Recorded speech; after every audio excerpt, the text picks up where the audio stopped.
Hi everybody, Ben here. Thanks again for tuning in as we look back at the month of August with a myriad of topical discussions to cover off on. Ripping in first with the cash rate remaining at the record low 1%, with a number of determining factors around this. The international trade, which is slowing down just because of some global pressures out there.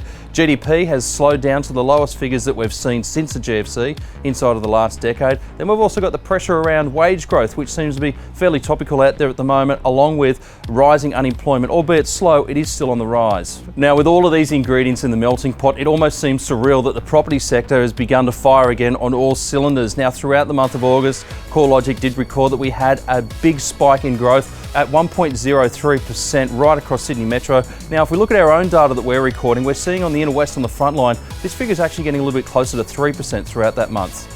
Now, towards the end of the month, we started to see the properties for the spring selling season trickle onto the marketplace, and with good reason too. If we look at the Sydney clearance rate right across Sydney, they've been sitting in and around that 80% zone for a number of weeks now. If we look towards the inner west has been a little bit more promising, sitting around that 90% zone. Now, what's interesting about this data is this is some of the most accurate clearance rates that we've seen in the last 3 years. And what does this mean? This means that agents are rapidly reporting their results because of a big outcome or a positive outcome they've received at the end of their campaign. Looking forward, there are a number of commentators out there speculating that we could see an additional 2% growth towards the end of the September quarter and a further 4% growth leading towards the end of the December quarter. With a divide across the country with uncertain economic times and then a boom in the real estate space, it's going to be interesting to see what some of the governing bodies are going to be doing around potentially clipping some of the wings in the finance sector or trying to slow the property market down, if any. Again, it's going to be an interesting space that we're going to be keeping a close eye on. Moving forward, we've got some exciting landmark homes ready to go on the market for this spring selling season. Make sure you keep an eye out for them.